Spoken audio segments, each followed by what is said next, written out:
രണ്ടാമത്തെ എക്സ്പീരിയൻസ് ആണ്. കഴിഞ്ഞ തവണ വരുമ്പോൾ ഞാൻ കണ്ണടച്ചിട്ടിരിക്കുകയായിരുന്നു. കഴിഞ്ഞ തവണ മഴക്കാലമായിരുന്നു, അപ്പോൾ മഴയുണ്ടായിരുന്നു, അതേപോലെ തന്നെ നല്ല വെള്ളമുള്ള സമയമായിരുന്നു. ഇതിപ്പോൾ വേനൽക്കാലം ആയതുകൊണ്ട് എനിക്ക് അത്രയ്ക്ക് പേടിയില്ല. എന്നാലും ഞാൻ പേടിയൊന്നും മുഖത്ത് കാണിക്കാണ്ടിരിക്കുന്നുണ്ട്. അങ്ങനെ ഞങ്ങൾ റോപ്പിൽ കയറി യാത്ര തുടങ്ങി. ഡാമിൻ്റെ അടുത്തുകൂടെ നമ്മൾ പോവാട്ടോ, ഷട്ടറിൻ്റെ അടുത്തുകൂടെയൊക്കെ. ഷട്ടർ തുറക്കുകയാണെങ്കിൽ കുറച്ചുകൂടെ അടിപൊളിയായിരിക്കും. അപ്പോൾ താഴെയാണ്, ഈ താഴെ കാണുന്ന സ്ഥലങ്ങളിലൊക്കെയാണ് കേട്ടോ ഫ്ലവർ ഷോൻ്റെ ഒരുക്കങ്ങളൊക്കെ വരുന്നത്.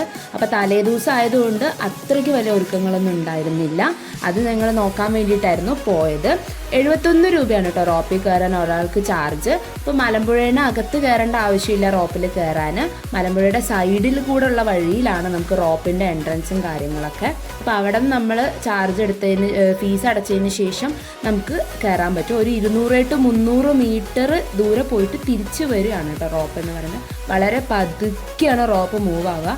അപ്പോൾ നമുക്ക് താഴെയുള്ള എല്ലാ കാര്യങ്ങളും അടിപൊളിയായിട്ട് കാണാൻ പറ്റും. ഈ സ്ഥലത്തായിരുന്നു ഞങ്ങൾ ലാൻഡ് ചെയ്ത് തിരിച്ചു വന്നത്. അവിടെ നിന്ന് റിട്ടേൺ ആയിരുന്നു.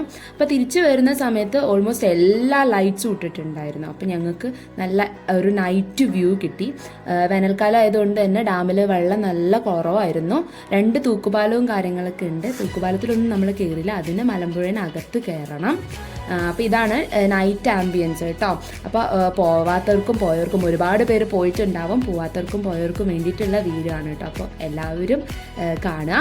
അപ്പോൾ ഈ ട്രീയും കാര്യങ്ങളൊക്കെ നന്നായിട്ട് ലൈറ്റ് ചെയ്തിട്ടുണ്ടായിരുന്നു അവിടെ. ഞങ്ങൾ പിന്നെ എൻട്രൻസ് ഇറങ്ങുന്ന സമയത്ത് അതാണ് കേട്ടോ എൻ്റെ അമ്മ, നമ്മൾ പെട്ടെന്ന് ചാടി ഇറങ്ങണം. ഹാൻഡിക്യാപ്പൊക്കെ ആണെങ്കിൽ നമുക്ക് അവിടെ നിർത്തിത്തരും, കുട്ടികൾക്കും നിർത്തിത്തരും. ഇത് പുറത്തുള്ള അക്വേറിയമാണ് കേട്ടോ. അപ്പോൾ അവിടെ ഞങ്ങൾ കയറിയില്ല, അവിടെ നൈറ്റ് ആയതുകൊണ്ട് അവിടെ ക്ലോസ്ഡ് ആയിരുന്നു, അതുകൊണ്ട് ഞങ്ങൾക്ക് കയറാൻ പറ്റിയില്ല. ഇനി ഒരു ദിവസം ഞങ്ങൾ പോയി കയറും. അവിടെ പാർക്കിങ്ങിനും നമുക്ക് ഷോപ്പിങ്ങിനും ഫുഡ് കഴിക്കാനൊക്കെ അത്യാവശ്യം നല്ല സ്പേസും കാര്യങ്ങളും ഉണ്ട്.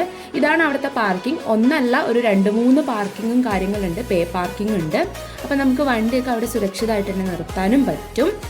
മലമ്പുഴയിലേക്കുള്ള എൻട്രൻസ് ആണ് കേട്ടോ ഇത്. അവിടെ നമുക്ക് വാട്ടറിൻ്റെ കുറേ കാര്യങ്ങളൊക്കെ ചെയ്തിട്ടുണ്ട്, ഡെക്കറേറ്റ് ആയിട്ട് ചെയ്തിട്ടുണ്ട്. അപ്പോൾ അങ്ങനെ ഈ എൻട്രൻസിലൂടെ ഞങ്ങൾ പതുക്കെ നടന്നു ഫ്രണ്ടിൽ പോയി ഐ ലവ് മലമ്പുഴേൻ്റെ അവിടെ പോയിട്ട് സെൽഫി എടുക്കാൻ വേണ്ടിയിട്ടാണ് ഞങ്ങൾ ഇതിൽ നടക്കുന്നത് കേട്ടോ. അപ്പോൾ നിങ്ങൾക്കും അതുപോലെയൊക്കെ പോയിട്ട് സെൽഫി എടുക്കാൻ പറ്റും.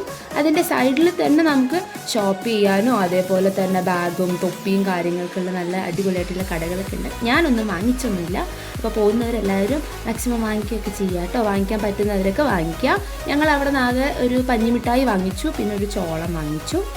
എൻട്രൻസിൽ നിന്ന് എല്ലാവരും അവിടെ നിന്ന് ഇറങ്ങുമായിരുന്നു, സ്കൂൾ കുട്ടികളും ഫാമിലിയും കാര്യങ്ങളൊക്കെ ഇറങ്ങുന്നുണ്ടായിരുന്നു. അപ്പോൾ ആ തിരക്കുണ്ടായിരുന്നു. അപ്പോൾ ഇതാണ് കേട്ടോ ഞങ്ങളുടെ ഐ ലവ് യു മലമ്പുഴ എന്ന് പറയുന്ന സെൽഫി സ്പോട്ടിംഗ് സെൻറ്റർ എന്ന് പറയുന്നത്.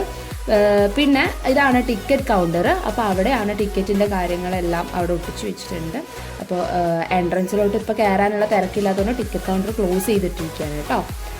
അങ്ങനെ ഞങ്ങൾ അവിടെ നിന്ന് സെൽഫിയും കാര്യങ്ങളൊക്കെ എടുത്തു. ഞങ്ങൾ അവിടെ നിന്ന് ചോളമൊക്കെ കഴിച്ചിട്ട് ഞങ്ങൾ തിരിച്ച് റിട്ടേൺ ആയി. Bye bye guys. അപ്പോൾ ഇനി അടുത്ത വീഡിയോയിൽ കാണാം. Okay, thank you.